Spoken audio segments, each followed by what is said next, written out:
Puji nama Tuhan, selamat malam, shalom.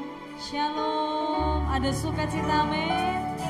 Kita semuanya bersyukur sampai hari ini kita masih bisa berkumpul di tempat ini, menikmati hadirat Tuhan, menikmati sukacita yang datangnya daripada Tuhan. Setuju katakan amin saudara.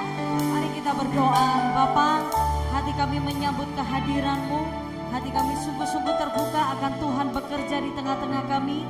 Kami percaya Engkau bertata atas pujian dan penyembahan umat-Mu. Dan kami percaya saat kami memuji, kami menyembah Tuhan, ada kuasa Tuhan, ada mujizat, ada damai sejahtera, ada kekuatan yang baru yang akan kami terima di dalam Tuhan. Setiap jiwa kami disegarkan, setiap roh kami dibangkitkan, sebab perjumpaan kami dengan Tuhan mendatangkan sesuatu yang ajaib atas hidup kami.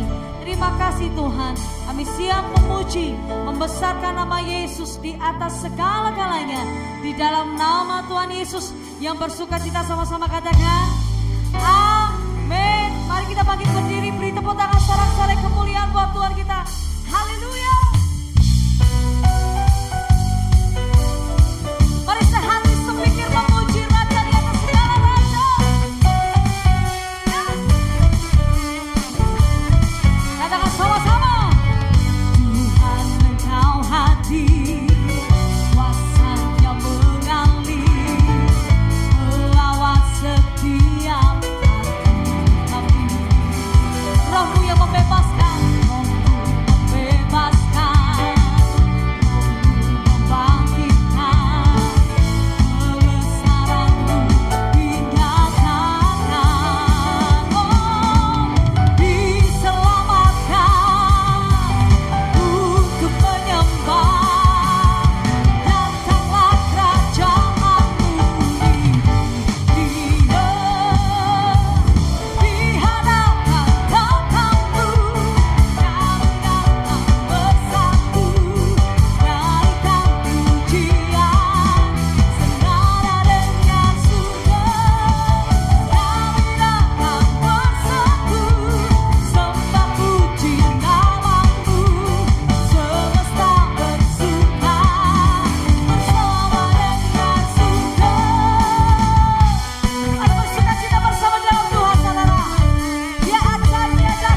ajaib, Tuhan kita perkasa. Amin, amin, amin. Silakan duduk kembali Bapak Ibu Saudaraku.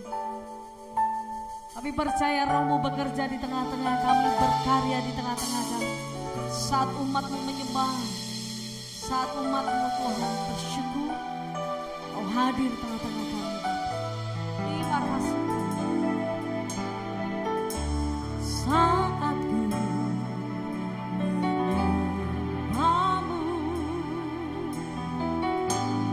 Roh-Mu bekerja. Oh ya Tuhan, saat ku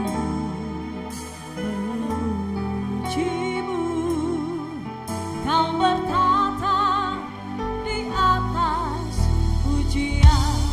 Ku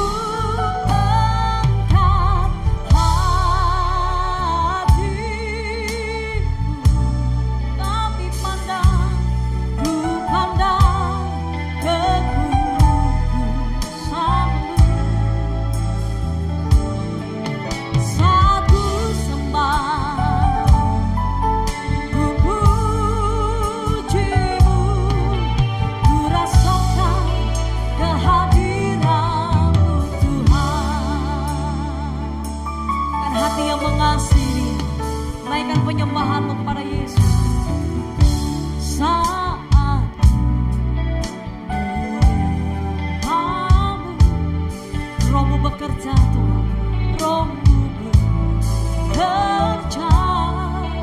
Oh ya Tuhan, saat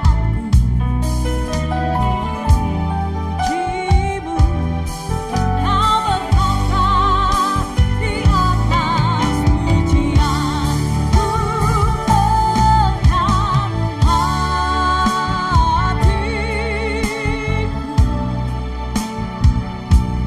ku pandang kekudusan-Mu. Saat ku sembah, ku puji-Mu, ku rasakan kehadiran-Mu Tuhan.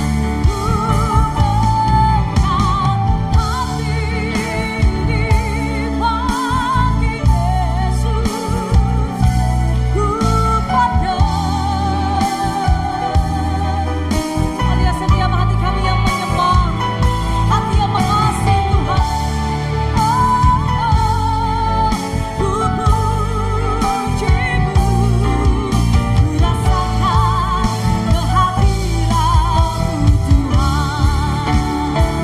Tapi sungguh-sungguh lagi saudara, katakan ku akan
pandang Yesus, ku pandang.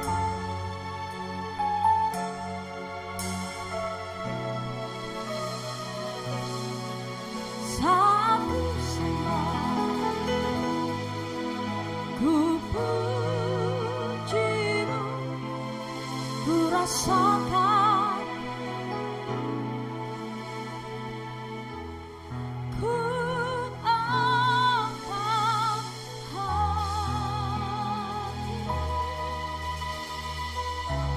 hati yang menyembah Tuhan. Ku pandang kekudusan-Mu.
Hadirat kudusmu penuhi bangkitmu, dan ku tersungkur menyembahmu.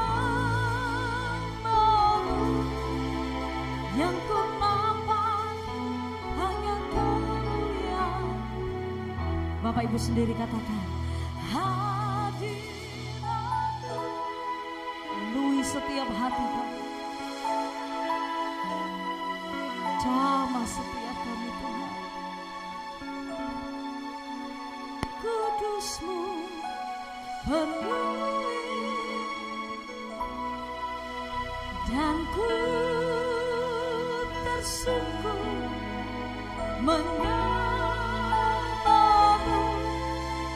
Yang ku nampak. Mari bangkit berdiri bersama saudara, angkat kedua tanganmu. Hadiratmu Tuhan memenuhi setiap hati.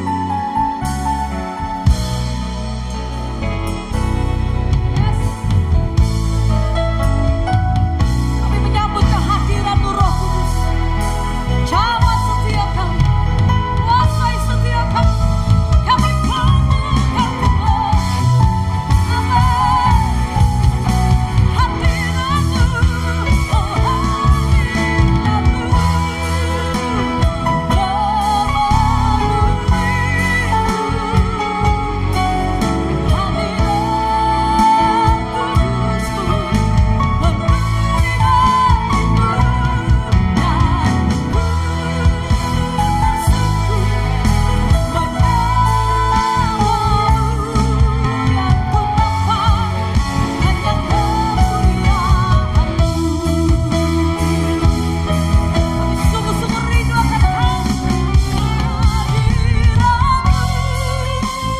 oh hadirat-Mu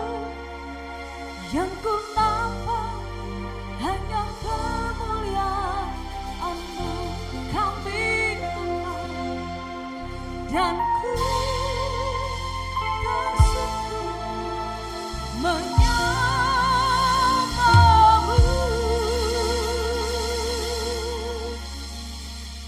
Yang ku nampak hanya kemuliaan-Mu.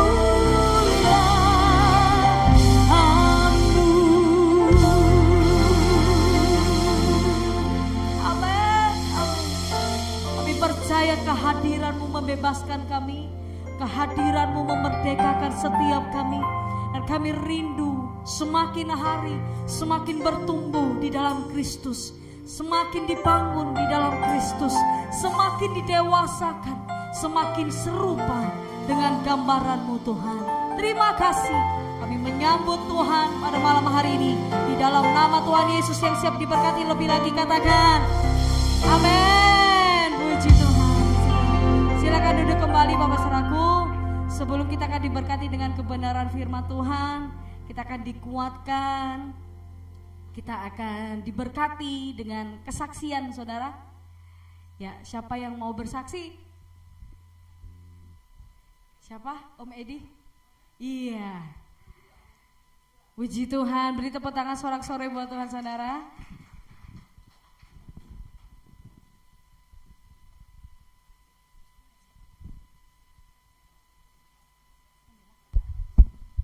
Shalom semuanya. Puji nama Tuhan ya, kita masih bisa berkumpul di tempat ini malam ini.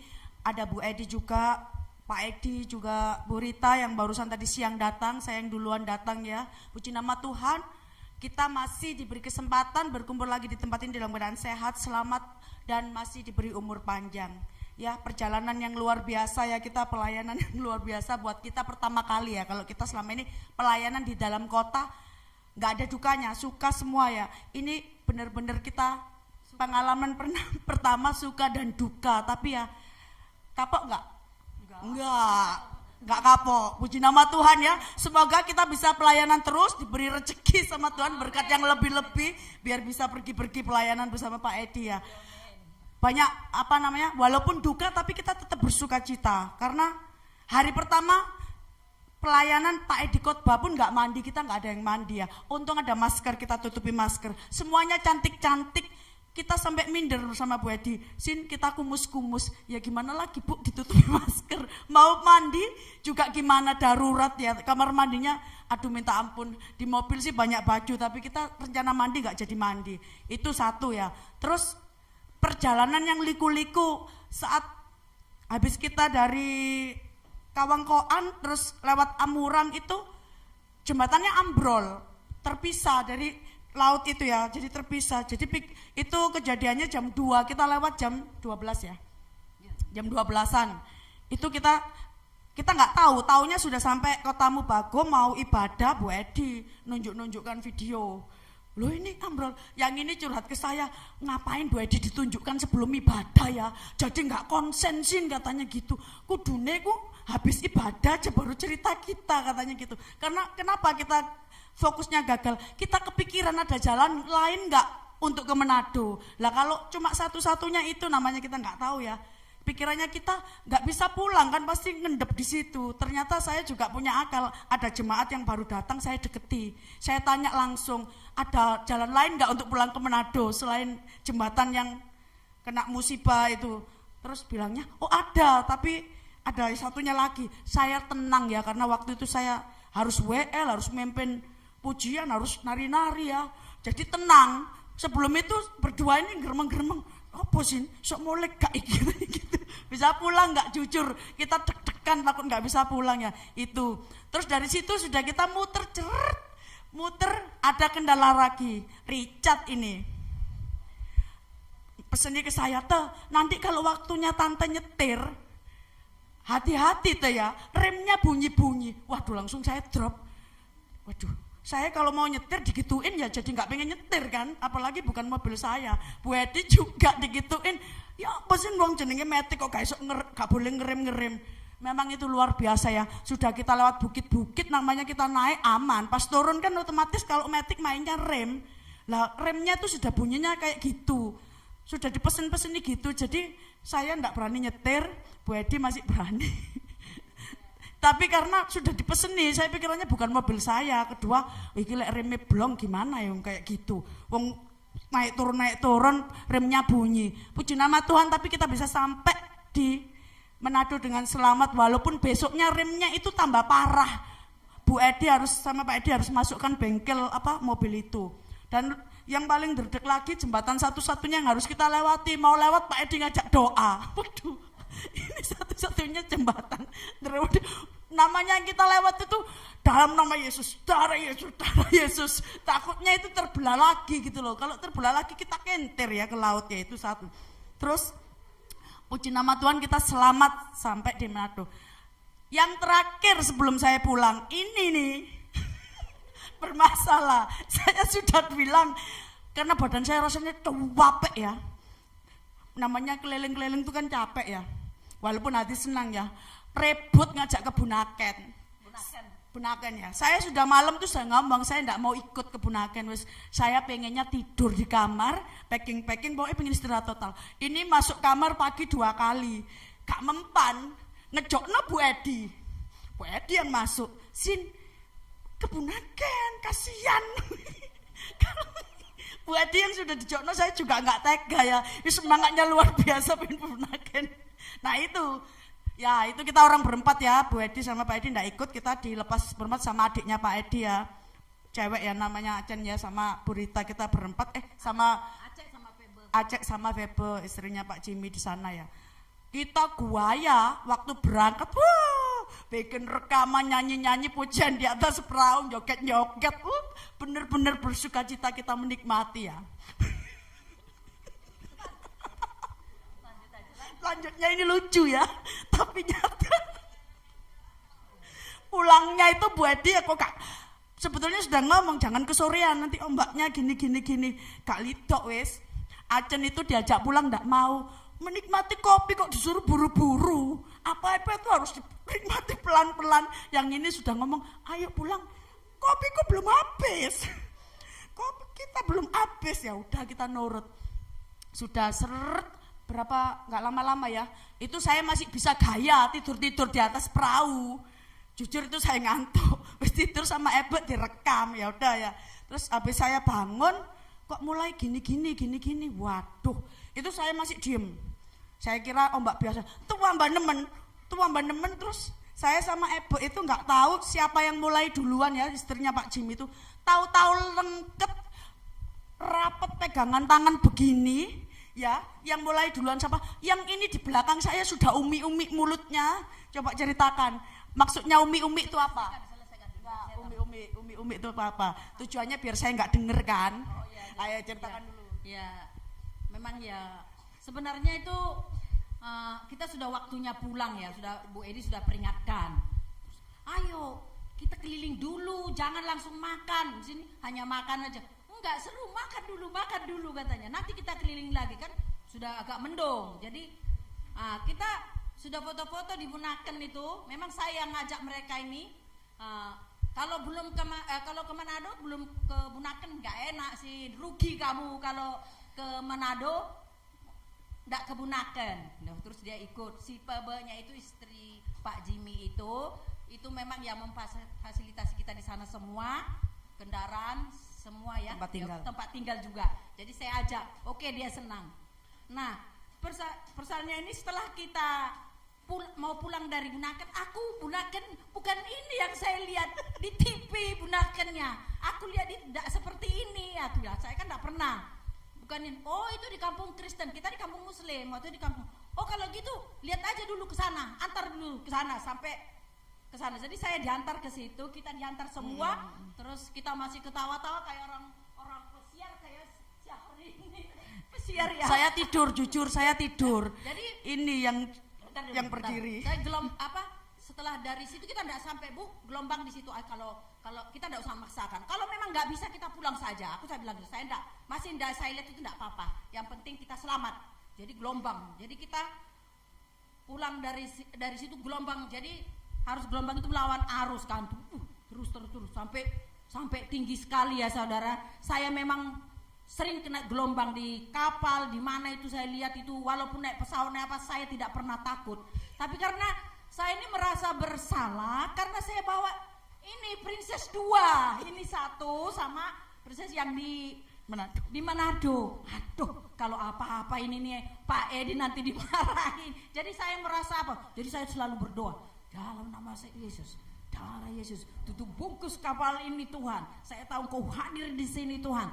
Kemanapun kami melangkah Tuhan ada. Jadi saya selalu terus berdoa. Nah gini, ini umi-umi ya, dia berdoa Bu Rita ini, beliau berdoa tapi dipelan-pelanin. Lah saya tuh loh ya nggak goblok, bukan anak kecil. Gelombang bahaya itu kan sudah tahu, masih udah dipelan-pelanin. Darah Yesus pelan-pelan gitu. Saya sama Ibu sudah rapat-rapat gini. Dia karepe saya tanya kenapa kok gitu? Biar kalian nggak dengar, nggak tambah takut, nggak. Lah wong saya sudah airnya sudah gini, airnya sudah di pinggir saya begini, perahunya sudah gini-gini. Perahunya kan kecil, perahu tradisional ya. Habis gitu sudah darah Yesus nengking-nengking lagunya gini di belakang saya, segala puji syukur gitu. Saya nggak mau kalah, dia belum nyanyi saya sudah nyanyi sama Ibu gini, Tuhan selalu menolongku. Wes pokoknya mendadak rohani semua ya. Ini mulut ini ibarat bahasa di Alkitab keluar semua. Karena saya sudah pikirannya kalau saya memang mau dipanggil saat pelayanan di tengah laut ya nggak apa-apa. Yang saya pikir mama saya sama keempat anak-anak saya di sini munyir-munyir, Tuhan. Anak-anakku ini 4 belum menikah, belum jadi. Mamaku ya apa Tuhan? Tuhan selalu menolongku terus itu umi sini. Yang ini gini tambah dibuantar pertama pelan-pelan. Darah Yesus, darah Yesus. Jujur, saya ini ibarat dipanggil nggak apa-apa, tapi tetep anakku Tuhan, anakku ini gimana 4 orang sama mama saya itu kan kasihan. Saya sih kalau dipanggil dalam keadaan pelayanan ya bersuka cita, bersyukur ya menghadap Tuhan kondisi. Lah yang ditinggalkan ini lo kasihan, saya belum siap itu. Yang ini darah Yesus, sudah begini-begini saya sudah pasrah karena sudah nggak enak hati saya tuh. Terus yang membuat saya bikinan itu ngelihat daratan tuh masih jauh, tambah wingkluk terus gini, tambah Tuhan selalu menolongku, yang ini gak nyambung, segala puji syukur terus. Terus begitu sampai ya puji nama Tuhan ya, saya langsung buka HP, ternyata panggilan tak terjawab itu ada dari Pak Edi. Bu Edi mungkin kerasa kali ya, ngerasa mau pegang HP, uang ngurusin nyawa saya bisa selamat, sudah puji Tuhan. Pas sudah selesai Bu Edi baru cerita, Sin baru aja lo kemarin orang Jakarta terbalik meninggal perahunya lo. Ya apa nih Bu? Berarti kita karena kemurahan Tuhan ya, luar biasa. Itu pelayanan yang luar biasa seru ya. Kapok enggak, kita enggak kapok. Jujur kami berdua omong-omongan enggak kapok. Mungkin ada yang lebih seru lagi dari itu, kita sudah siap ya. Itu aja ya kesaksian saya, mungkin ya, ada sudah. Saya tambahin sedikit ya, memang ya semua yang disampaikan itu karena saya enggak pernah takut dimanapun kita berada, Allah itu hadir. Cuman tadi tanggung jawab saya orang berdoa karena saya ngajak. Terus sampai di tengah lautan, sampai apa itu nahodanya, apa kapal itu yang bawa kapal itu gini, jangan ngomong. Saya bilang gitu, jangan ngomong, pokoknya biar mereka tenang semua, kamu tenang saja, ndak akan tegang. Dia kan sudah ngangkat ini mestinya 4 itunya apanya ini saya ndak ngerti. 4, wes tenang aja kamu jangan ngomong. Jadi dia juga puji-pujian terus nyanyi di sana. Jadi saya tahu dia juga sudah mulai ketakutan, tapi saya ya harus menenangkan ini semua. Dia yang bawa juga saya tenangkan, ya ini juga saya tenangkan, pegang, aku bilang gitu, pegang. Ya terus, ya walaupun enggak kamu bilang tadi saya sudah pegang. Jadi puji Tuhan kita sampai selamat di darat ya. Memang benar sampai tunggu dulu, masih sampai di darat. Nah kita Sinta pulang hari Sabtu, kita hari Minggu beribadah masing-masing. Saya juga Bu Edi sama Pak Edi di Betani, saya di HKBP di Wanea. Jadi saya juga cerita sama hamba Tuhan di sana semua. Saya ceritakan di gereja Surabaya, dia juga kan pasti tahu kalau gereja HKBP bahkan dunia ya tahu itu semua. Jadi saya cerita dia apa yang saya saksikan itu semua bisa membuat bahan khotbah di situ. Saya bersyukur karena saya juga bisa bersaksi di situ. Lanjut lagi hari Senin kita di Bitung. Habis dari Bitung kita pelayanan lagi di PD Elroy. Pak Bibi mungkin tahu ya, Pak Bibi yang sering seru-seru yang berkhotbah itu. Terus baru ketiga kita kembali ke Romboken. Ya memang begitu melelahkan ya saudara. Tapi puji nama Tuhan, saya juga Pak Edi khotbah semua mendengarkan dan saya juga di sana bisa bersaksi. Pujian tadinya sih sebenarnya Sinta yang saya diutamakan ya, tapi biar Sinta aja. Tapi ya nggak ada lagi Sinta, jadi saya juga harus maju. Jadi puji Tuhan kita juga bisa melayani di situ dengan baik dan ternyata memang pelayanan di sana banyak yang perlu dilayani untuk menyelamatkan jiwa, seperti persekutuan doa Elroy ya, membawa jiwa. Puji Tuhan kita masih sharing sama Pak Edi supaya terselamatkan jiwa-jiwa yang di sana, karena mereka langsung ngomong sama saya, karena saya wanita, ini juga masalah wanita itu suami istri. Jadi kita juga sudah selamat dari Manado sampai ke Surabaya, dan saya sama Bu Edi tadi foto saya Bu Edi di ini nih, Manado punya cerita. Jadi saya biar ada nanti ini kenangan untuk yang akan datang. Itu sedikit dulu terima kasih, Tuhan berkati.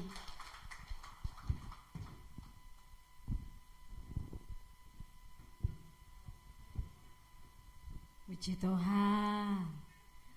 Percaya Tuhan senantiasa menyertai kita dengan kemurahan dan kebajikan-Nya. Amin. Siapkan hati kita bersama, karena firman Tuhan itu memberikan kekuatan, menghidupkan dan memerdekakan. Pakai hidup kami Tuhan, tidak hanya menjadi pendengar firman, tapi ajari kami untuk menjadi pelaku firman. Jadi orang-orang yang tetap teguh berpegang akan kebenaran firman. Hidupku menggenapi firman-Mu,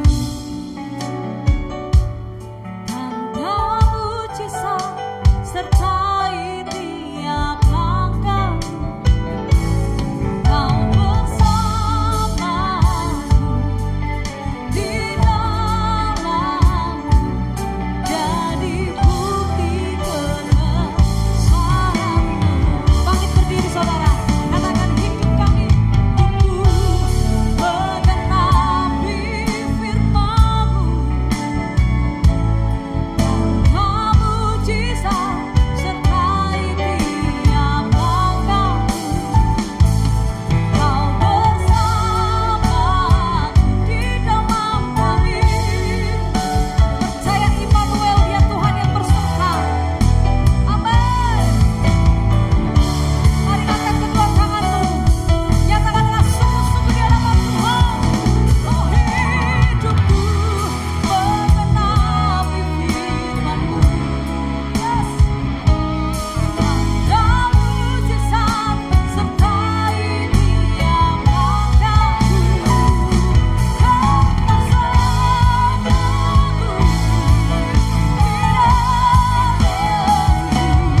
jadi bukti kebesaran.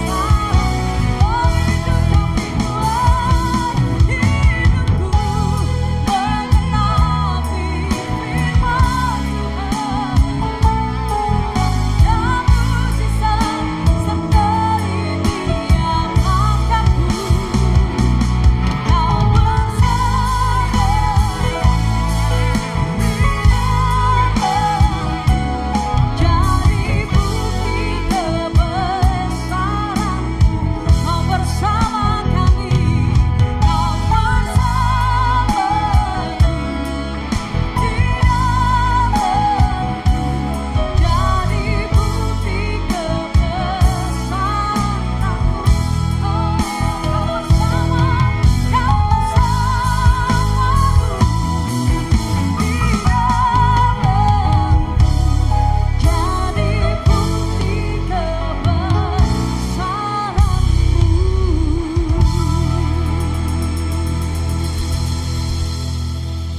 Terima kasih Bapa yang baik.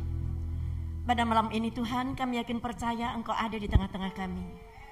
Dan bukan hanya Engkau hadir pada saat ini Tuhan, Engkau mengurapi setiap kami, Engkau memberikan kami urapan yang baru.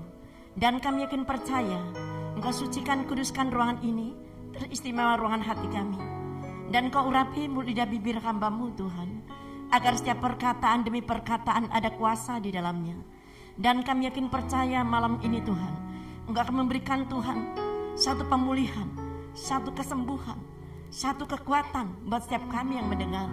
Dan kami yakin percaya saat ini Tuhan, Engkau memberikan kami hikmat marifat, pencerahan, agar setiap kami dimampukan untuk menangkap setiap kebenaran firman-Mu. Berikan kami hati dan telinga seorang murid ya Bapa, agar setiap kami Tuhan dimampukan Tuhan mengerti apa yang menjadi kehendak-Mu. Terpujilah nama-Mu Yesus, dalam nama Yesus Kristus kami alaskan dan sandarkan doa ini. Haleluya, amin. Silakan duduk kembali ya. Shalom. Salam sejahtera dan Tuhan kita Yesus Kristus Sekali lagi shalom, luar biasa. Dan saya rasakan Tuhan ada di tengah-tengah kita, amin. Dan saya terberkati dengan kesaksian yang luar biasa, dahsyat, amin saudara. Dan saya yakin percaya dan saya pastikan setiap kita pulang dari tempat ini akan membawa sesuatu yang dahsyat dari Tuhan, amin. Percaya saudara. Dan saya rasakan setiap saudara pribadi lepas pribadi akan menerima kemenangan, akan menerima pemulihan, akan terima kemenangan luar biasa pada malam ini. Hari ini kita akan berbicara tentang bagaimana kita menjadi seseorang yang dipercaya oleh Tuhan, bagaimana kita memiliki karakter yang bisa dipercaya oleh Tuhan. Dan saya jumpai di tempat ini, amin. Beri kemuliaan bagi Allah yang kita sembah. Kita akan mendapatkan sesuatu yang luar biasa. Dan saya yakin percaya dari kesaksian tadi kita bisa menangkap bahwa setiap kita yang dipercaya oleh Tuhan, kita juga diberikan sesuatu iman dan ada tahan uji menghadapi segala sesuatunya. Dan kita tidak akan pernah gampang putus asa. Amin saudara. Satu hal saudara, berapa banyak saya saksikan di luar sana bukan di dalam sini. Dan sekali lagi sebelumnya saya juga akan perkenalkan, mungkin ini untuk kali yang pertama. Saya bernama Susi Herawati dan saya juga dipercaya Tuhan untuk mengembalakan JKI Persekunis Surabaya. Dan saya juga ibu dari 5 orang anak dan oma dari 6 orang cucu. Dan Tuhan masih memberikan saya kesempatan untuk melayani. Ini semua anugerah Tuhan, amin. Dan saya juga mengucapkan terima kasih untuk Bapak Ibu Gembala di tempat ini. Juga terima kasih untuk segenap umat Tuhan yang memberikan saya kepercayaan. Kembali saya akan masuk dalam firman Tuhan. Saudara, di sini saya diberikan Tuhan satu dorongan untuk mengatakan bahwa setiap kita yang di tempat ini diberikan Tuhan kepercayaan. Bahwa kita di tempat ini diberikan Tuhan iman yang tangguh. Tapi berapa banyak saya di luar sana mendapatkan banyak orang yang jatuh bangun dalam dosa. Dan ketika mereka hendak bertobat, tiba-tiba ada sesuatu yang menyakitkan, mereka kembali lagi ke kepahitan. Berapa banyak orang di luar sana ketika mengalami suatu kepahitan dan kebencian, mereka ingin melepaskan pengampunan. Tapi ketika mereka kembali lagi menghadapi disakitin orang, mereka tidak bisa mengampuni. Dan berapa banyak orang di luar sana ketika mereka hendak bertobat, tiba-tiba ada sesuatu godaan, kembali lagi mereka jatuh. Dan ketika saya bertanya kepada Tuhan, kenapa ini bisa terjadi Tuhan? Dan Tuhan memberikan saya satu hikmat. Tuhan berbicara seperti ini. Seperti juga alat gadget kita, HP kita, seperti juga iPad atau laptop. Kalau kena virus, Tuhan katakan, jangan hanya sibuk membersihkan virusnya, tapi yang terpenting adalah prosesor atau otak dari gadget ini, itu yang harus diperbaharui. Begitu pula dengan kita yang saat ini menjadi orang percaya. Ketika kita dikhianati, ketika kita disakiti, Tuhan katakan, jangan pernah engkau melihat apa yang menjadikan engkau sakit hati, tapi biarlah engkau bisa melihat sesuatu yang akan diberikan Tuhan baru. Amin saudara. Dan ketika saya mempersiapkan ini, Tuhan juga berbicara pada setiap kita. Berapa banyak orang di luar sana, dia mengikuti pendidikan, pengajaran, bagaimana mempunyai satu kepribadian yang luar biasa. Tapi sekali lagi saya katakan, kekristenan tidak dibangun dari luar ke dalam, tapi kekristenan dibangun dari dalam keluar. Amin saudara. Berapa banyak orang di luar sana yang belajar bagaimana mengikuti pelajaran berkepribadian, kelihatannya baik dari luar, tapi kalau yang di dalamnya tidak diperbaharui, maka mereka akan kembali lagi jatuh dan bangun lagi. Tapi saya yakin percaya yang di tempat ini diperbarui Tuhan dari dalam keluar. Dan engkau akan menjadi berkat yang luar biasa di luar sana. Beri kemenangan bagi Allah yang kita sembah. Dan saya rasakan urapan itu turun di atas kita. Saya permisi buka masker ya. Sekali lagi saudara, tetaplah punya iman yang luar biasa. Dan saya akan membacakan saudara di dalam Yehezkiel. Kita akan periksa. Karena malam ini Tuhan akan memberikan kita hati yang baru. Dan malam ini Tuhan akan persiapkan kita menjadi saksinya yang luar biasa. Malam ini kita akan membawa pengharapan bagi orang-orang di luar sana yang tanpa pengharapan. Malam ini kita akan menjadi jawaban bagi setiap kita yang kehilangan jawaban di tengah-tengah kesulitan ini. Dan saya yakin percaya sesuatu hal yang luar biasa Tuhan sedang persiapkan buat saudara dan saya. Saya akan bacakan di dalam Yehezkiel 36 ayat 26. Demikian bunyinya, kamu akan kuberikan hati yang baru dan roh yang baru di dalam batinmu, dan aku akan menjauhkan dari tubuhmu hati yang keras dan kuberikan kepadamu hati yang taat. Luar biasa. Jadi sekali lagi, ketika kita mengalami kesesakan, ketika kita mengalami suatu hal pengkhianatan ataupun disakiti, jangan kita fokus dengan apa yang orang perbuat kepada kita, tapi fokuslah kita kepada kemurahan Tuhan. Seperti tadi saya ibaratkan, kalau HP kita kena virus, kalau iPad atau komputer kena virus, jangan engkau hanya sibuk membersihkan virusnya saja, tapi prosesor atau otak dari iPad atau komputer itu yang perlu diperbaharui dan akan berfungsi kembali secara maksimal. Amin. Dan hari ini, malam ini, kita akan mengalami satu pembaharuan dari Tuhan. Saudara yang kasih Tuhan, ada satu pesan malam ini, bahwa setiap kita akan dibentuk Tuhan menjadi emas yang murni. Siap dibentuk menjadi emas yang murni? Saya yakin percaya setiap kita yang mau siap dimurnikan, engkau akan mendapatkan suatu hal naik level yang luar biasa. Bahkan engkau keluar di tempat ini tidak menjadi sama ketika engkau datang. Engkau pulang akan mengalami satu pemulihan, engkau pulang akan mengalami kesembuhan, engkau pulang akan mengalami terobosan yang luar biasa. Itu terjadi di tempat ini. Beri kemuliaan bagi Allah yang kita sembah. Kita aminkan, kita pulang bersama Tuhan akan mendapatkan kemenangan yang luar biasa. Amin, saudara. Saudara, saya tergerak untuk menyampaikan bahwa setiap kita, Tuhan katakan, aku akan memurnikan engkau seperti emas yang murni. Itu artinya Tuhan akan memperhatikan setiap kita. Saudara yang kasih Tuhan, kenapa kita dibentuk menjadi seorang yang punya hati emas yang murni? Karena itu akan memiliki karakter seperti Kristus. Saudara tahu apa yang menjadi karakter Kristus? Kebaikan, kasih, dan kepedulian. Amin, saudara. Dan saya yakin percaya, ketika 2000 tahun yang lalu, ketika saya membaca kisahnya di mana Tuhan sedang disalibkan, di tengah-tengah kejahatan manusia, di tengah-tengah kebencian manusia, saya temukan ada 3 tokoh dalam firman Tuhan yang harus malam ini kita teladani. Siapa tokoh itu yang akan menjadikan kita memiliki hati seperti emas? Saya perhatikan ada 3 orang tokoh di tengah-tengah kejahatan manusia yang waktu itu menyalibkan Tuhan kita, dan di tengah-tengah kebencian manusia waktu itu, saya temukan ada 3 tokoh yang berhati emas. Seperti yang saat ini saya saksikan di tengah-tengah saudara, akan banyak orang-orang yang memiliki hati yang emas. Saudara, yang pertama saya temukan adalah Maria Magdalena. Kenapa saya katakan Maria Magdalena adalah seseorang yang memiliki hati emas? Saya akan bawa saudara membaca, kita akan belajar malam ini kepada 3 tokoh. Yang pertama saya sebutkan adalah Maria Magdalena. Kita akan bersama-sama melihat dan memeriksa di dalam Yohanes pasal 12 ayat 1 sampai 8. Saya akan bacakan, dan ini akan membawa kita mengerti bagaimana Maria Magdalena memiliki hati yang emas. Demikian bunyinya. 6 hari sebelum Paskah, Yesus datang ke Betania, tempat tinggal Lazarus yang dibangkitkan Yesus dari antara orang mati. Di situ diadakan perjamuan untuk dia dan Marta melayani. Sedang salah seorang yang turut makan dengan Yesus adalah Lazarus. Yohanes 12 ayat 3, maka Maria mengambil setengah kati minyak narwastu, murni yang mahal harganya. Kalau Alkitab berkata tentang mahal harganya, itu memang betul-betul mahal harganya. Lalu meminyaki kaki Yesus dan menyekanya dengan rambutnya, dan bau minyak semerbak di seluruh rumah itu. Tetapi Yudas Iskariot, seorang dari murid-murid Yesus yang akan segera menyerahkan dia, berkata, mengapa minyak narwastu ini tidak dijual dengan 300 dinar dan uangnya diberikan kepada orang-orang miskin? Hal itu dikatakannya bukan karena ia memperhatikan nasib orang-orang miskin, melainkan karena ia adalah seorang pencuri. Ia sering mengambil uang yang disimpan dalam kas yang dipegangnya. Maka kata Yesus, biarkanlah dia melakukan hal ini mengingat hari penguburanku, karena orang-orang miskin selalu ada pada kamu, tetapi aku tidak akan selalu ada padamu. Saudara lihat bagaimana ketika Maria Magdalena mengambil 1 kati minyak narwastu yang sangat mahal harganya dan mengolesi kaki Tuhan kita Yesus Kristus.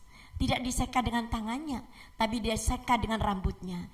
Itu memberitahukan kita bagaimana Maria mempunyai satu kerendahan hati, bagaimana Maria seorang wanita yang berani berkorban, tetapi dia tidak pernah menempatkan dirinya sebagai korban. Kenapa saya katakan seperti itu? Ketika dia meminyaki minyak narwastu yang mahal di kaki Yesus, maka Yudas Iskariot mencela dia, membuli dia, memperkatakan dia, kenapa tidak dijual dengan 300 dinar dan diserahkan kepada orang miskin? Padahal bukan itu maksud dari Yudas Iskariot. Yudas Iskariot itu ada seringkali mencuri uang persembahan. Ternyata di zaman dulu pun ada koruptor, saudara. Tidak di zaman sekarang saja, Tapi berapa banyak orang di zaman ini juga seringkali mencuri kemuliaan Tuhan, seringkali mengambil keuntungan dalam pelayanan. Tetapi dia bisa mengatakan dan berteriak maling, padahal dia yang maling. Tapi itu diberitahukan dan diceritakan dan dijudge ke Maria. Tapi bagaimana reaksi Maria? Dia tidak pernah membalas, dan dia tidak menangis, dan dia tidak memperkatakan yang buruk atas Yudas. Dia hanya diam. Inilah orang-orang berhati emas ciri-cirinya. Ketika engkau diperkatakan yang tidak pernah engkau lakukan, ketika engkau dirugikan, ketika engkau dihakimi, ketika engkau dibully, jangan pernah engkau merasa terpancing untuk marah dan membalas yang jahat dengan yang jahat, apalagi menempatkan engkau menjadi seseorang korban. Saudara yang kasih Tuhan, Maria adalah orang yang suka berkorban. Dikatakan di sini 300 dinar, sedangkan upah pekerja zaman itu 1 dinar satu hari. Itu artinya kurang lebih biaya untuk membeli minyak ini kira-kira gaji 1 tahun diberikan. Itu artinya Maria adalah orang yang berhati emas. Dia suka berkorban, tapi dia tidak punya mental korban. Bukankah kita seringkali diperlakukan tidak adil? Betul saudara? Bukankah kita juga pernah difitnah? Ada yang pernah difitnah di sini? Ada yang pernah disakiti di sini? Saya yakin percaya banyak orang disakiti. Tapi sekali lagi, kalau engkau memiliki dan ingin rindu memiliki hati yang emas murni, milikilah karakter seperti Kristus. Kristus juga dikorbankan. Kristus juga diperlakukan tidak adil, tapi dia tidak pernah punya mental korban, tapi dia punya mental pemenang. Dan hari ini saudara-saudara yang dikasih Tuhan, engkau pulang dari tempat ini jangan pernah punya mental korban. Walaupun engkau seringkali berkorban, tapi jangan pernah punya mental korban. Kalau kita terus-menerus bersembunyi dengan mental korban kita tidak akan pernah menjadi pemenang. Yang ada kita adalah pecundang. Betul saudara? Kalau orang mempunyai jiwa atau mental korban, dia akan selalu mencari kambing hitam. Dia akan menyalahkan orang-orang yang lainnya. Gara-gara engkau aku begini, gara-gara engkau aku menjadikan seperti ini. Saudara dikasih Tuhan, berapa banyak orang-orang di luar sana yang seringkali disakiti dan dia terus akhirnya marah dan meradang, membalas yang jahat dengan yang jahat. Itu artinya engkau sudah berkorban, tapi engkau punya mental korban. Itu jangan pernah kita lakukan, saudara. Siapa lagi yang mempunyai satu berhati emas, yang suka sekali berkorban dan diperlakukan tidak adil? Saudara ingat Yusuf? Bagaimana Yusuf ketika itu dia dibuang ke sumur dan dia dijual jadi budak dan bahkan dia difitnah dan dimasukkan ke penjara. Bukankah dia mengalami satu perbuatan yang tidak adil? Betul saudara? Bukankah dia juga jadikan korban oleh saudaranya? Tapi ketika Yusuf tidak membalas, ketika Yusuf tidak punya mental korban, dan Tuhan melihat hati Yusuf yang emas, maka promosi dan peninggian itu datangnya dari Tuhan. Engkau tidak perlu mencari pujian dari manusia, tetapi engkau ketika diam, Tuhan akan turun tangan, Tuhan akan membela engkau. Dan saat ini siapapun kita yang merupakan sakit hati di dalam kehidupan kita, jangan pernah engkau bersembunyi menjadi mental korban. Biarlah setiap kita berani berkorban, tapi jangan pernah kita punya mental korban. Amin saudara. Orang yang punya mental korban ciri-cirinya selalu mencari kambing hitam, selalu menyalahkan satu dengan yang lainnya. Betul saudara? Tapi di sini tidak ada yang punya mental korban. Tapi di sini adalah orang-orang yang suka berkorban. Amin. Beri kemuliaan bagi Allah yang kita sembah. Kita akan sukacita dan kita akan pulang memiliki hati yang baru. Amin saudara. Selanjutnya saudara, siapa lagi yang suka sekali dijadikan korban, tapi dia tidak pernah punya mental korban? Saudara lihat Goliat dan Daud. Amin. Kalau dilihat dari fisiknya, kira-kira menang siapa? Daud dan Goliat. Kalau dilihat dari fisiknya, pasti Goliat kalau dilihat dari fisiknya, dari perlengkapan senjatanya. Tapi ketika itu Raja Saul membiarkan Daud untuk berperang kepada Goliat. Seandainya mati, kamu yang mati bukan aku. Betul saudara? Tapi saudara lihat, Daud tidak pernah punya mental korban. Bahkan dia mengatakan, oh aku dulu bisa melawan beruang, aku dulu bisa melawan singa, bersama Tuhan aku lakukan perkara-perkara yang besar. Begitu pula saat ini aku menghadapi Goliat, manusia yang tidak bersunat, aku akan perangi dia dan aku bersama Tuhan akan bisa mengalahkan dia. Dan akhirnya Goliat kalah, karena bersama Tuhan kita akan lakukan perkara-perkara yang luar biasa. Dia disodorkan, dia dijorokkan menjadi korban, tapi dia tidak pernah punya mental korban. Malam ini Tuhan bicara pada setiap kita, jangan engkau memiliki mental korban, tapi milikilah mental pemenang. Orang yang memiliki mental pemenang, dia akan terus melihat solusi dalam kehidupannya. Orang yang punya mental korban selalu melihat di antara yang baik, dia lihat yang jelek. Betul saudara? Tapi kalau orang punya mental pemenang, di antara yang jahat, dia selalu melihat kesempatan, ada rencana Tuhan yang dahsyat di tengah-tengah kejahatan manusia. Manusia mereka-rekakan yang jahat, Tuhan mereka-rekakan yang baik. Itu terjadi dalam kehidupanmu. Urapata kaya darama sikina boyaramata. Ada urapan impartasi yang aku serahkan dan aku impartasikan kepadamu. Ada otoritas kuasa wibawa ilahi terjadi saat ini. Engkau akan pulang menjadi orang-orang yang punya mental pemenang. Mental korban jangan pernah ada dalam dirimu. Dan engkau akan terus-menerus berani berkorban. Tapi engkau tidak akan pernah memiliki mental korban. Setuju saudara? Beri kemuliaan bagi Allah yang kita sembah. Mujizat terjadi di tempat ini. Sukacita surgawi terjadi di tempat ini. Urapan Tuhan turun ke atasmu. Amin. Dan saya yakin percaya, setiap kita yang memiliki kesenangan untuk berkorban, engkau akan dipilih Tuhan menjadi alat yang mulia. Amin saudara. Selanjutnya saudara, di sini juga saya temukan bagaimana seseorang yang punya mental pemenang walaupun dia seringkali dikorbankan. Seperti tadi yang saya katakan, ada 3 tokoh hari ini yang kita harus teladani. Tokoh yang kedua ada Simon Kirene. Saudara ingat ketika Tuhan kita Yesus Kristus dicambuk, disakiti, badannya sudah rapuh, badannya sudah luka semuanya, dan dia memanggul salib dan dia jatuh bangun beberapa kali. Maka di situ ada seseorang yang lagi berjalan ke Yerusalem. Walaupun dia bukan orang Yerusalem, tapi tiba-tiba dia dipaksa untuk memanggul salibnya Yesus. Seolah dia dikorbankan untuk memanggul salibnya Yesus. Tapi dia tidak punya mental korban. Justru itu dianggap sebagai kehormatan dia. Saudara, kita akan lihat di dalam Markus pasal 15 ayat 21. Markus pasal 15 ayat 21. Demikian bunyinya. Markus pasal 15 ayat 21. Pada waktu itu lewat seorang bernama Simon orang Kirene, ayah Alexander dan Rufus, yang baru datang dari luar kota, dan orang itu mereka paksa untuk memikul salib. Di sini ada perkataan dipaksa. Padahal saudara, Simon ini baru pulang dari luar kota, tapi dipaksa oleh tentara Romawi untuk memanggul salib Yesus. Tapi saudara lihat respon dan reaksi Simon Kirene. Dia tidak pernah punya mental korban. Mungkin hari ini kita seringkali dipaksa membuat sesuatu yang melelahkan kita. Tapi hari ini Tuhan sedang mengajar saudara dan saya, sedang mendidik saudara dan saya untuk memiliki hati seperti emas. Itu artinya jangan pernah engkau punya mental korban, tapi justru engkau menjadi solusi bagi orang di luar sana. Justru engkau menjadi jawaban bagi orang di luar sana. Justru engkau menjadi orang yang membawa pesan bagi Tuhan. Amin saudara, bagi manusia di sekelilingmu. Dan yang kedua, jangan pernah kau punya mental korban. Seorang Simon Kirene, dia dipaksa, seolah diperlakukan tidak adil. Tapi lihat reaksinya, dia tidak ngomong, aduh aku capek, aku baru dari luar kota. No, dia selalu mau mengambil apa yang dipercayakan kepada dia. Dan bahkan dia bangga bisa dapat penghormatan memanggul salib Yesus. Amin saudara. Itu artinya malam ini kita akan terus belajar dan belajar menyenangkan Tuhan. Tokoh yang ketiga, siapa yang akan kita pelajari? Bagaimana sifat dan karakternya? Saudara yang kasih Tuhan, ingat 3 tokoh di dalam perjalanan Tuhan dalam penyalitannya.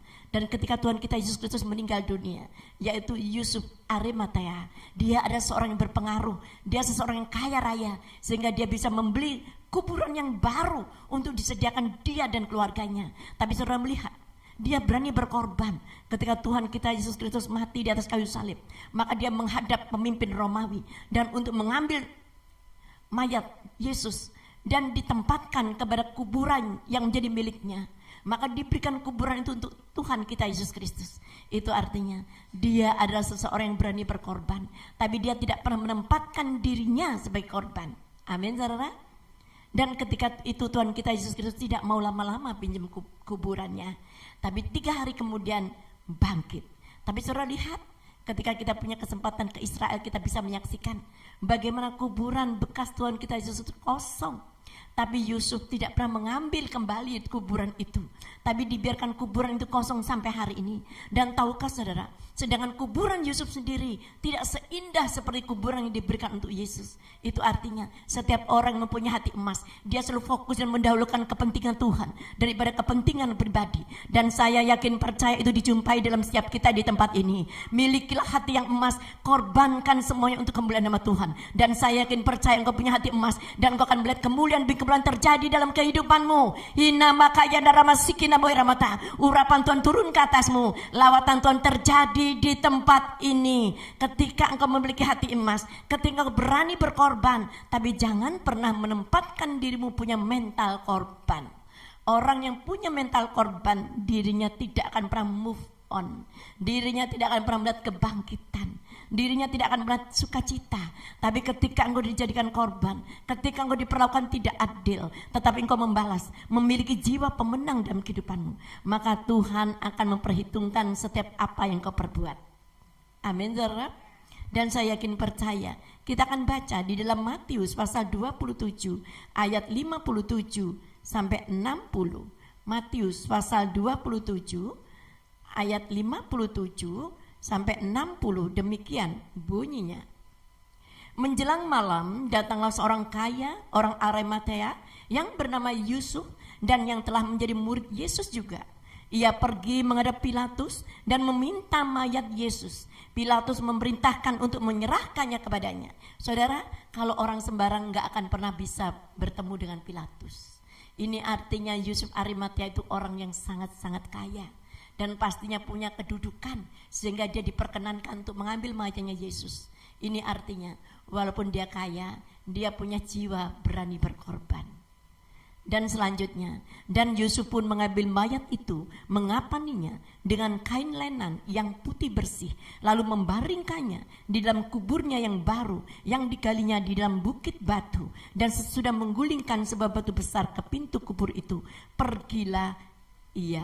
Amin, saudara. Kesimpulannya, firman yang sudah saudara dengar, kesimpulannya yang pertama, untuk memiliki hati emas, caranya bagaimana? Jangan punya mental korban, tapi kita harus berani berkorban. Tapi jangan pernah punya mental korban. Orang yang punya mental korban selalu mencari kesalahan orang, selalu mencari-cari celah untuk mempersalahkan orang lain. Gara-gara kamu aku jadi begini. Betul? Yusuf mungkin menyalahkan saudaranya. Gara-gara kamu aku menderita masuk penjara. Gara-gara kamu aku menderita jadi budak. No, Yusuf tidak pernah mempersalahkan orang lain. Walaupun dia dijadikan korban, tapi dia tidak punya mental korban. Dan ketika Yusuf dilihat oleh Tuhan, sikap, sifat, responnya siap dijadikan pemenang. Dia tidak punya mental korban. Dan saat itulah Tuhan mengangkat Yusuf menjadi penguasa di Mesir. Itulah gambaran saudara dan saya. Ketika engkau berkorban, ketika engkau dihianati, ketika engkau diperlakukan tidak adil, dan ketika engkau tidak menempatkan dirimu sebagai korban, maka engkau akan lihat kemenangan demi kemenangan terjadi, terobosan demi terobosan terjadi, pemulihan demi pemulihan terjadi. Saudara akan pulang tidak seperti datang.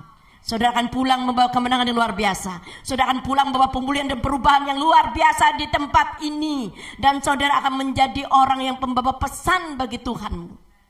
Amin, saudara. Dan saya pastikan engkau tidak pulang dengan tangan kosong. Engkau akan membawa kemenangan dan engkau akan memberkati orang sekelilingmu. Dan engkau menjadi seseorang yang membawa kemenangan. Engkau akan membawa api yang kau bisa memberikan orang lain keluar sana. Engkau menjadi pengharapan bagi orang yang tidak punya pengharapan. Engkau akan membangkitkan semangat orang yang sudah lemah. Karena saya yakin percaya, orang yang memiliki hati emas, dia punya semangat dan sukacita yang luar biasa. Jadi bagaimana Bu punya hati yang emas? Jangan pernah engkau punya mental korban, tapi engkau harus menjadi solusi, engkau harus menjadi jawaban bagi permasalahanmu, jadi persoalanmu. Saudara contohnya bisa melihat bagaimana Yusuf yang diperlakukan tidak adil. Dia tidak pernah sekali-kali menyesali perbuatan saudaranya. Bahkan dia mengatakan, engkau mereka-rekakan yang jahat, aku Tuhan mereka-rekakan yang baik. Justru aku diperintahkan Tuhan untuk mendahului di tempat ini, sehingga dia bisa menjadi seseorang yang bisa memelihara bangsa dan keluarganya, bahkan banyak bangsa-bangsa yang dipelihara. Itulah gambaran orang yang bermental pemenang. Dia selalu melihat di antara kejahatan ada maksud Tuhan yang baik. Tapi orang yang bermental korban, sekalipun dia diberkati, sekalipun ada banyak kebaikan, dia selalu melihat keburukan di tengah kebaikan. Dan saya yakin percaya, keluar dari tempat ini engkau berubah. Karaktermu akan menjadi karakter pemenang. Karaktermu bukan karakter percundang. Karaktermu bukan karakter orang bermental korban. Selanjutnya saudara, sekali lagi kita melihat ketika Maria menyeka kaki Yesus, dia dibuli oleh Yudas Kariot, tapi dia diam dan dia dibela oleh Tuhan. Bahkan Tuhan mengatakan, biarkan Maria, jangan ngurus Maria, urus dirimu sendiri. Dan Maria juga dapat upahnya. Bahkan Tuhan mengatakan, dimanapun Injil diberitakan, Maria selalu ada di dalam kisahnya. Amin saudara. Selanjutnya kita akan melihat seseorang yang dipakai Tuhan luar biasa. Jadi yang kedua, bagaimana supaya saya tidak punya mental korban? Jangan pernah jual mahal. Jangan pernah hitung-hitungan dengan Tuhan. Amin saudara. Kalau kita hitung-hitungan dengan Tuhan, artinya kita tidak pernah mengucap syukur.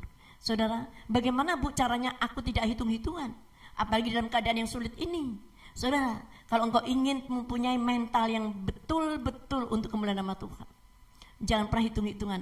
Ya Bu, bagaimana caranya supaya saya tidak bisa hitung-hitungan? Milikilah pengertian bahwa semua yang engkau miliki ini adalah barang pinjaman, ini adalah yang dari Tuhan semata-mata. Setuju saudara? Hidup yang kita miliki sekarang ini bukan milik kita. Hidup ini adalah milik Tuhan. Waktu yang ada ini juga milik Tuhan. Amin. Kekayaan yang kita miliki, seolah kita punya milik, ini bukan milik kita. Ini semua dari Tuhan. Saudara bisa bayangkan, kalau saudara punya anak, saudara memberikan anak saudara handphone yang terbaru, yang termahal, yang tercanggih. Dan tiba-tiba saudara punya handphone rusak. Dan saudara perlu untuk memanggil teman engkau. Dan engkau pinjam sebentar kepada anakmu. Tapi anakmu berontak, enggak. Bagaimana perasaan saudara? Kecewa, marah. Betul enggak? Bagaimana dengan Tuhan kita? Hidupnya dikorbankan untuk saudara dan saya. Yang sesungguhnya harusnya kita yang di kayu salib, tapi dia gantikan posisi kita. Bukan yang baik, tapi yang terbaik Tuhan sudah berikan kepada kita. Tapi tiba-tiba waktu yang Tuhan berikan buat kita, seringkali kita pakai waktu itu untuk sia-sia. Kekayaan yang Tuhan percayakan kepada kita seringkali tidak bisa mengembalikan untuk kemuliaan nama Tuhan. Bahkan waktu kita diberikan waktu kesehatan, kita diajak melayani Tuhan pun, kita masih hitung-hitungan. Jadi hari ini, kalau engkau ingin memiliki mental pemenang, jangan pernah hitung-hitungan dengan Tuhan. Amin saudara. Saya berikan satu kesaksian. Pada satu kali di Italia, ada seorang kakek berumur 93 tahun. Dan ketika itu dia kena COVID.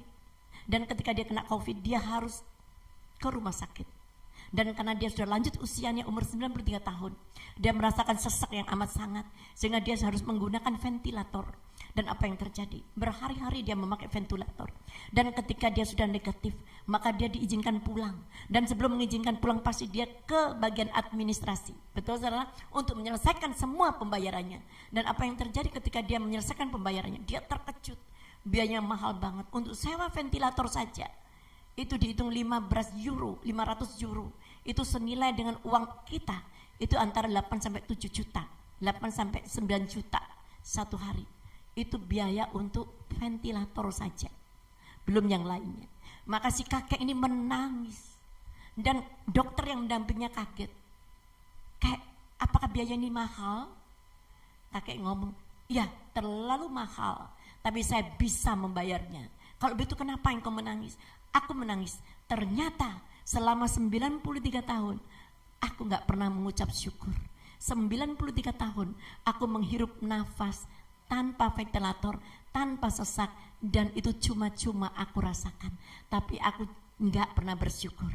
Dan hari ini kita juga mengingat kisah ini, seperti kita seolah kita hidup segalanya itu dengan bebas, seolah wajar-wajar saja. Sesungguhnya ini semua karena kemurahan Tuhan.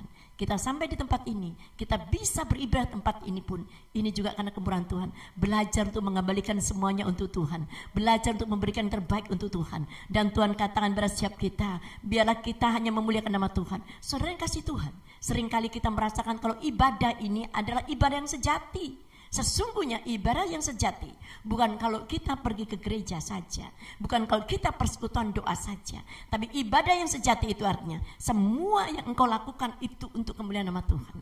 Ibadah yang sejati itu bukan saat kita di gereja, bukan saat kita di PD seperti ini. Ibadah yang sejati itu berhubungan dengan kehidupanmu sehari-hari. Saudara, tahukah kalau kita boleh jujur hari ini, kita hitung-hitungan. Banyak sekali kalau kita baru lahir, kita sekolah anak kita. Untuk apa sekolahkan anak kita? Supaya pandai. Untuk apa untuk pandai? Supaya bisa bekerja dan posisi yang baik. Untuk apa posisi yang baik? Supaya mendapatkan hasil. Untuk apa mendapatkan hasil? Supaya ekonominya baik. Dan setelah dewasa kita akan mencarikan jodoh atau anak kita cari jodoh. Aku mau cari seorang istri, aku mau cari seorang suami yang bisa membahagiakan aku. Betul saudara? Semua berfokus kepada aku.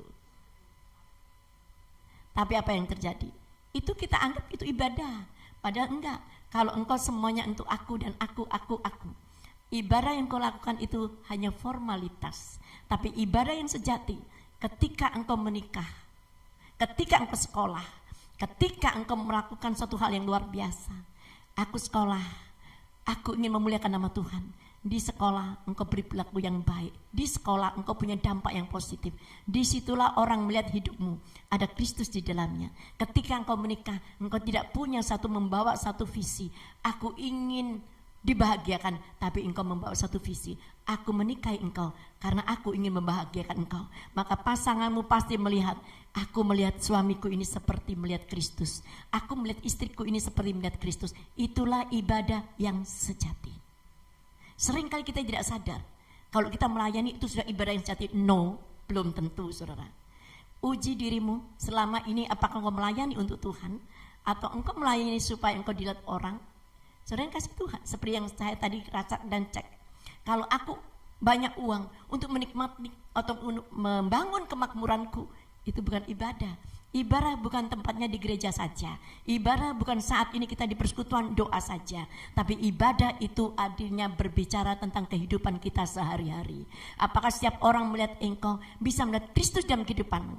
Kalau orang melihat engkau ada Kristus di dalamnya, itu ada ibadahmu yang sejati. Kita sebagai karyawan, mau dilihat bos atau enggak dilihat bos, engkau tetap melakukan pekerjaanmu dengan rajin. Sehingga ketika bos melihat engkau, kok berbeda ya karyawan ini dengan yang lainnya.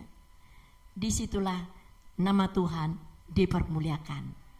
Beri kemuliaan bagi Allah yang kita sembah. Dan itu saya jumpai di tempat ini. Kalau kita jadi bos, berlakulah supaya karyawanmu, supaya orang-orang melihat engkau, kok berbeda ya. Itulah nama Tuhan dipermuliakan. Amin saudara. Selanjutnya kita akan lihat itu yang kedua, jangan hitung-hitungan. Yang terakhir, bagaimana supaya kita tidak punya mental korban. Jangan pernah engkau mencari panggung, tapi carilah mezbah. Saudara tahu ketika Maria Magdalena, ketika dia membawa minyak yang mahal, bagaimana caranya dia mempersembahkan minyak itu? Apakah dia membawa minyak ini dan mengacungkan tangan, Tuhan ini mahal loh, jangan disia-siakan loh ya ini. Ini aku beli dengan segenap tenagaku. No, dia tidak mengatakan seperti itu. Tapi dia bersujud dan mengoles kaki Yesus. Artinya Maria tidak cari panggung, Maria tidak cari pujian manusia, Maria tidak cari nama, Maria tidak ingin mencari terkenal, tapi Maria cari perkenanan. Jadi hari ini miliklah hati hamba, carilah mezbah, jangan cari panggung. Amin saudara. Berapa banyak orang di luar sana selalu cari panggung. Saudara, pelayanan harus dilakukan dengan cinta. Saya pun juga, apapun dan bagaimanapun saya diundang, bahkan di pelosok pun seandainya tidak ada jadwal, saya akan pergi. Seperti saat ini sebelumnya saya ada jadwal saudara, karena setiap Senin, Rabu, Kamis, Jumat itu saya selalu melayani di tempat. Tapi ya sekali-kali saya kosongin, saya tinggalkan pelayanan saya untuk saya percayakan pada waktu saya sampai di sini. Dan saudara dikasih Tuhan, berapa banyak orang tidak bisa memiliki kerendahan hati karena dia selalu mencari panggung. Saudara kasih Tuhan, jangan pernah cari panggung. Orang yang cari panggung akan kecewa. Contohnya bagaimana Bu? Aku nggak pernah show di panggung. Contohnya, ini contoh saja. Kalau saudara punya IG, saudara mungkin punya apapun yang kau posting, engkau akan lihat. Kalau nggak ada yang like, nggak ada yang posting, di dalam hatimu ada kecewa. Itu artinya engkau cari panggung. Ketika melakukan yang baik dan tidak ada orang yang berterima kasih, engkau kecewa. itu artinya engkau cari panggung. Tapi kalau engkau cari perkenanan Tuhan, engkau mau dilihat orang atau tidak dilihat orang, apa yang engkau kerjakan untuk kemuliaan nama Tuhan, apa yang engkau persembahkan hanya Tuhan yang mengetahuinya, itu engkau sedang mencari mezbah. Dan orang yang mengutakan mezbah, dia tidak perlu dipromosikan manusia, Tuhan yang akan promosikan dia. Bahkan di sudut pojok kampung pun, kalau engkau mempermuliakan nama Tuhan, Tuhan akan mengangkat engkau. Dan saat inilah promosi demi promosi akan datang kepadamu. Ketika engkau mencari perkenanan Tuhan, ketika engkau tidak mencari terkenal, engkau akan dipromosikan Tuhan yang luar biasa. Amin saudara. Jadi hari ini ketika engkau menjadi biji mata Tuhan, ketika engkau disakiti manusia yang luar biasa yang lain di sana, itu artinya manusia itu sedang menyakiti biji mata Tuhan. Dan ketika engkau dikhianati, itu artinya orang itu sedang mengkhianati mata Tuhan. Tapi ketika engkau disakiti, dikhianati, Tuhan akan berperang bagimu dan Tuhan akan menjadi pembelamu. Jadi sekali lagi saudara, malam ini bereskan hati kita dari kebencian, bereskan hati kita dari kemarahan, kita lepaskan pengampunan. Tuhan yang akan menjadi pembela saudara dan saya. Amin. Tuhan memberkati dan saya yakin percaya orang yang tidak cari panggung, dia akan diberikan Tuhan perkenanan yang luar biasa. Saudara yang kasih Tuhan, jangan pernah saudara mengambil kemuliaan Tuhan. Bahkan di dalam Yesaya pasal 42 ayat 8, Tuhan juga mengatakan seperti ini saudara. Yesaya 42 ayat 8, Aku ini Tuhan, itulah namaku. Aku tidak akan memberikan kemuliaan kepada yang lainnya, atau kemasyuranku kepada patung. Ini artinya, jangan pernah mencuri kemuliaan Tuhan. Semua yang mulia, semua yang berharga dan semuanya itu hormat untuk kemuliaan nama Tuhan kita. Amin. Dan saya yakin percaya pemulihan hati terjadi saat ini, kemenangan terjadi saat ini, dan kita akan bersukacita di dalam Tuhan. Dan saya akan berdoa buat saudara. Terima kasih Bapa yang baik, semua firman dan pesanmu sudah hamba-Mu sampaikan. Ampuni dalam segala keterbatasan kami. Kiranya Roh Kudus akan menyempurnakan setiap firman ini. Dan kami yakin percaya hari ini Tuhan, kami ingin Tuhan memiliki hati semurni emas. Dengan cara Tuhan, kami tidak akan pernah menempatkan diri kami sebagai korban. Kami harus banyak berkorban, tapi kami tidak akan pernah menempatkan diri kami menjadi korban dan mental korban. Dan yang kedua, kami tidak akan pernah hitung-hitungan dengan Engkau Tuhan, karena nafas dan hidup ini adalah milik-Mu. Segala kekayaan, segala pelayanan kami ini adalah Engkau yang memiliki. Dan yang ketiga, kami akan belajar Tuhan untuk tidak mencari panggung, tapi kami akan bangun mezbah untuk kemuliaan nama-Mu. Terima kasih Roh Kudus, biarlah Tuhan ada urapan terjadi di tempat ini. Engkau pakai Tuhan PD Elroy ini semakin hari semakin menjadi berkat. Engkau pakai tempat ini menjadi tempat perjumpaan dengan Engkau. Apapun yang dikerjakannya Tuhan, orang-orang yang melayani tempat ini, Engkau perluas ladang pelayanannya. Engkau turunkan urapan Tuhan atas anak-anak-Mu yang melayani tempat ini. Biarlah Tuhan Engkau pakai Ibu Gembala di tempat ini, semakin hari semakin banyak memenangkan banyak jiwa. Terpujilah nama Yesus. Doa ini kami alaskan dan sandarkan dalam nama Yesus Kristus. Haleluya. Amin. Saya serahkan kembali pada pimpinan.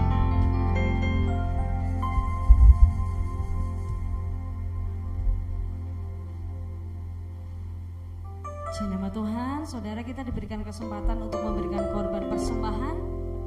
Mari kita mau berdoa bersama.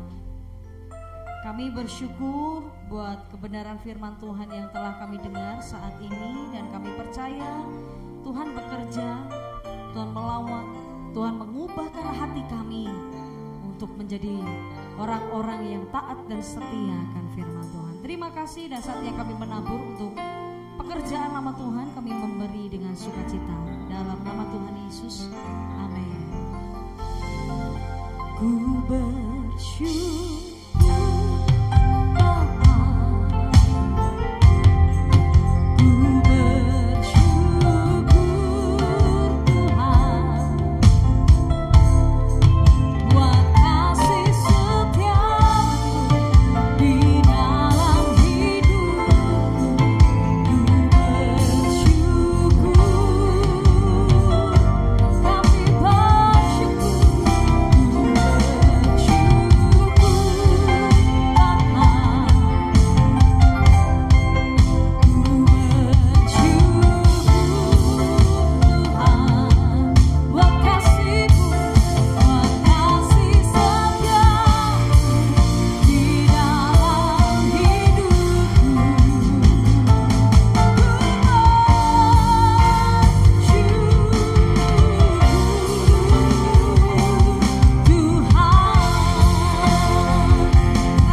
Ya, shalom. Puji Tuhan ya. Terima kasih atas firman-Nya yang luar biasa ya malam hari ini. Terima kasih juga doa umat ya, jemaat Tuhan tempat ini, di mana memang kalau bukan doa kami tidak mampu ya. Memang capek bukan luar biasa. Ya, karena kami datang 5 orang ya, berangkat 5 orang. Sama Richard sekaligus membantu Richard untuk membuka usahanya di sana sekali. Jadi pagi sampai sore kita kadang-kadang kita tolak itu pelayanan untuk membantu Richard ini masuk di dalam ke supermarket ya. Dan puji Tuhan berhasil ya, walaupun dia babat alas istilahnya ya luar biasa berhasil ya. Dia mungkin walaupun kecil mungkin mau dapat omset sekitar 60 juta itu ya. Dan puji Tuhan babat alas itu hanya babat alas saja ya, puji Tuhan. Dan memang kami setiap hari itu sampai di tempat kami menginap tuh paling sedikit jam 10 malam ya, jam 10 malam. Pagi-pagi jam 4 sudah bangun, jam 5. Karena apa? Doa pagi ya. Ikut terus tuh. Kita terus walaupun kami ada di Manado tetap jalan terus ya, di IG ya jalan terus ya, kami terus adakan terus ya. Dan bukan itu saja ya, memang kekuatan yang dari Tuhan itu luar biasa ya. Memang semuanya dicukupi oleh Tuhan. Malah kendaraan disuruh pilih ya kemarin, mau yang mana ya, ada 4 mobil mewah suruh pakai ya, kita cuma pilih yang apa kemarin?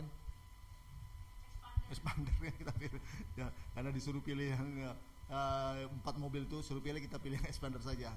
Tempat menginapnya dia semuanya dikasih gratis ya, luar biasa.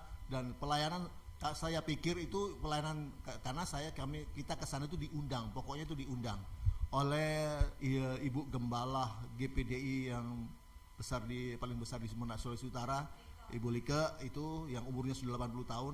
Dia mendirikan satu komunitas untuk pendeta-pendeta hamba Tuhan ya dari seluruh dunia ya, bahkan Amerika, Belanda datang, karena kebanyakan yang di Belanda, Amerika itu murid-muridnya dia, karena dia umur sudah 80 ya. Jadi itu kebanyakan muridnya banyak yang datang, dan mereka tiap tahun bikin pas ulang tahunnya dia bikin acara KKR untuk ulang tahun itu 2 minggu.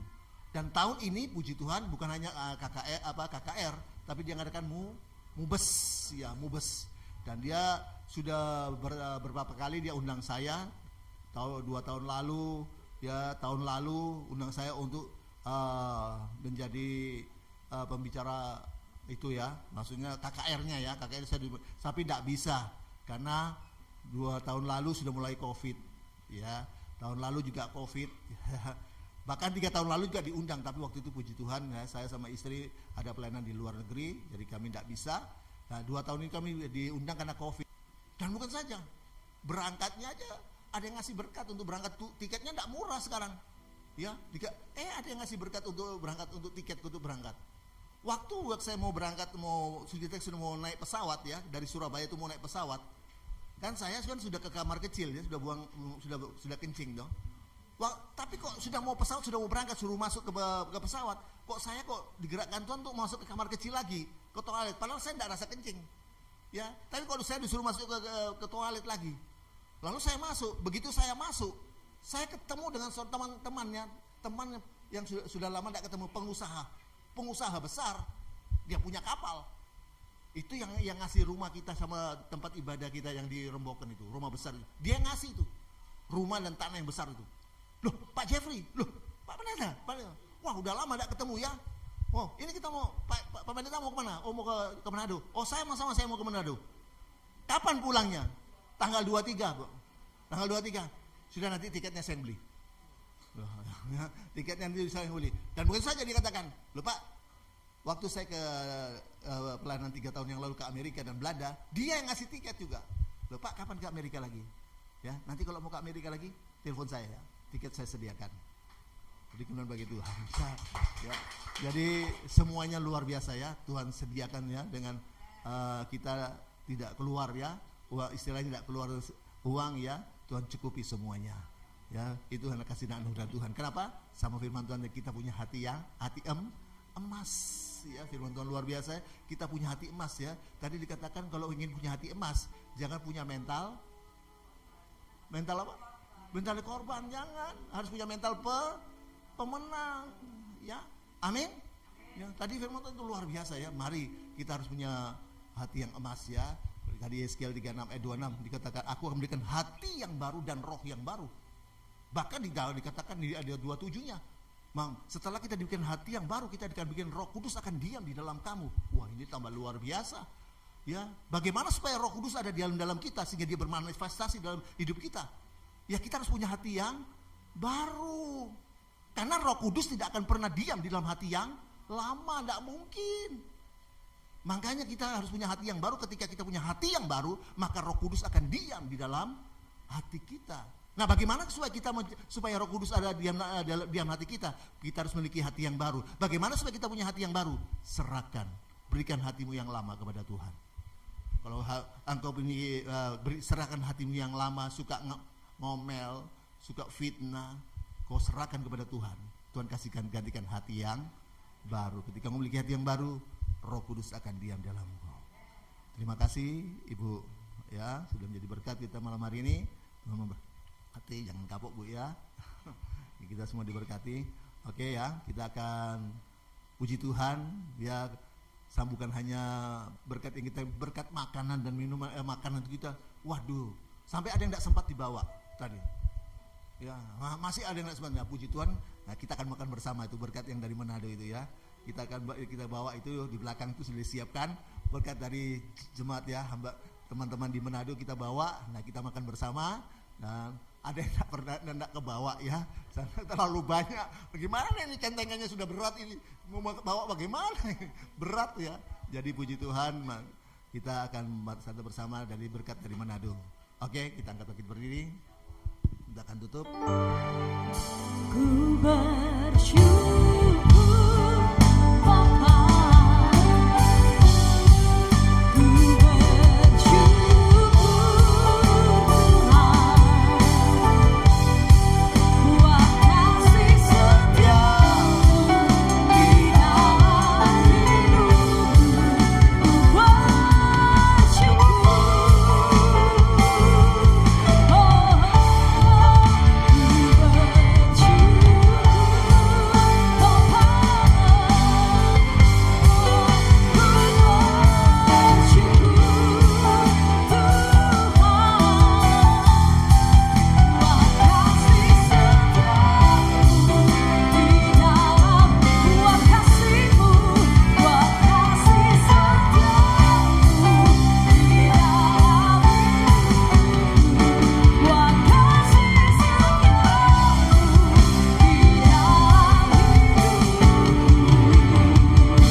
Sebagaimana kami ada, itu hanya anugerah Tuhan saja semata-mata. Kalau kami masih boleh hidup sehat, kuat, bernafas, gratis, cuma-cuma, itu semuanya kemurahan Tuhan saja semata-mata. Kalau kami juga masih Tuhan bisa menikmati berkat-berkat Tuhan jasmani dan rohani, masih bisa menikmati berkat penyertaan, perlindungan, pemeliharaan Tuhan yang luar biasa sampai saat ini, itu hanya anugerah Tuhan saja semata-mata. Yang kami bisa buat, yang kami bisa lakukan hanya bersyukur, memuji, memuliakan nama Tuhan. Terima kasih Tuhan, oleh kasih dan kemurahan Tuhan saja Tuhan sudah sertai kami tim pelayanan ke Manado, Minahasa, bahkan Sulawesi Utara. Tuhan, itu semua kasih dan anugerah Tuhan, kekuatan, kesehatan dan kuasa urapan kudus Tuhan tambah menyertai kami Tuhan, sehingga kami sungguh boleh menjadi berkat Tuhan, dan nama Yesus Tuhan yang ditinggikan, dimuliakan. Pergi dan pulang Tuhan serta lindungi selama di Manado Tuhan dan Sulawesi Utara. Tuhan sudah mencukupi semuanya, itu semuanya kemurahan dan anugerah Tuhan. Berkati setiap hamba-hamba Tuhan, buat juga teman-teman yang ada di Manado, pengusaha-pengusaha yang ada di Manado yang sudah menopang pelayanan kami, kembalikan berkat mereka lipat-lipat ganda. Terima kasih Tuhan, terima kasih. Puji syukur hanya bagi nama Yesus. Kami yang melayani semakin berkurang-kurang, Tuhan semakin bertambah-tambah. Terima kasih Tuhan, terima kasih ibadah malam hari ini Tuhan sudah sertai dari awal pertengahan sampai selesainya. Kami sungguh merasakan lawatan Tuhan, jemaat Tuhan. Biar setiap pujian kami boleh menyenangkan hati Tuhan. Dan firman-Mu menjadi kekuatan bagi kami. Iman kami ditambah-tambahkan. Berkati hamba-Mu Ibu Susi yang sudah menjadi berkat kami malam hari ini. Tambahkan hikmat, marifat, kuasa, urapan untuk menyertai dalam setiap pelayanannya. Singkapkan rahasia-rahasia firman Tuhan bagi Ibu Susi di mana dia melayani. Dia sungguh menjadi berkat bagi banyak orang, banyak keluarga, banyak bangsa, suku bangsa. Nama Yesus Tuhan ditinggikan, dimuliakan melalui pelayanan. Berkati keluarganya, semua usaha bisnisnya dibuat Tuhan berhasil. Berkat dari utara, selatan, timur, barat tercurah bagi Ibu Susi dan keluarga dalam usaha bisnis mereka. Terima kasih Tuhan, terima kasih Tuhan. Kami sebentar sebelum kami kembali ke rumah masing-masing Tuhan, kami juga mau berdoa bagi setiap umat-Mu, jemaat-Mu. Tuhan menjamah yang imannya lemah, dibangkitkan iman mereka. Yang semangat padam, bangunkan kembali semangat mereka dalam nama Yesus. Demikian juga program-program PDL Roy, Tuhan memberkati. Baik itu doa pagi setengah 6 sampai jam 6 setiap hari, Tuhan memberkati. Dan juga Zoom meeting pada hari Kamis, hari Rabu, dan juga ibadah YouTube. Tuhan, semuanya Tuhan memberkati. Semua yang sudah menopang pelayanan PDL Roy, kembalikan lipat ganda. Terima kasih Tuhan, terima kasih. Dan sebelum jemaat kembali ke rumah masing-masing, kami akan menikmati berkat Tuhan yang Tuhan sudah berikan melalui teman-teman kami yang dari Manado. Tuhan, sebelah sucikan, kuduskan dengan firman-Mu, urapi dengan kuasa urapan kudus Tuhan. Beri kami kuasa untuk menikmatinya, di dalamnya kekuatan yang baru, tenaga yang baru, kesehatan dari Tuhan yang luar bisa melimpah-limpah. Kami pakai untuk melayani Tuhan. Terima kasih Tuhan, terima kasih. Setelah itu jemaat akan kembali ke rumah masing-masing, serta lindungi, pelihara mereka sepanjang malam. Bangun tidur dalam lepakan kasih Tuhan, bangunkan besok pagi dengan tubuh yang sehat, kekuatan baru, sukacita dan berserta dari Tuhan yang luar bisa melimpah-limpah. Terima kasih, dan kami akan mengangkat tangan kami untuk menerima berkat Tuhan. Jemaat, pulanglah dan angkat tanganmu, terimalah berkat damai serta dari Allah Bapa. Jaminan keselamatan, pasti selamat dari Kristus Tuhan, yang dijamin dengan kematian, kebangkitan, kenaikan, dan kedatangan Yesus yang kedua kali untuk menjemput kita bawa masuk ke kerajaan sorga. Pertolongan, penyertaan, pembelaan, perlindungan, pemeliharaan Tuhan yang luar bisa melimpah-limpah. Sukacita, damai sejahtera, persekutuan, penghiburan, kuasa, urapan, kudus dan roh kudus yang dasar luar bisa melimpah-limpah, menyertai kita dari saat ini sampai Maranatha Yesus yang kedua kali, dan sampai selama-lamanya. Dalam nama Yesus, semua sudah terima berkat Tuhan, sama-sama katakan.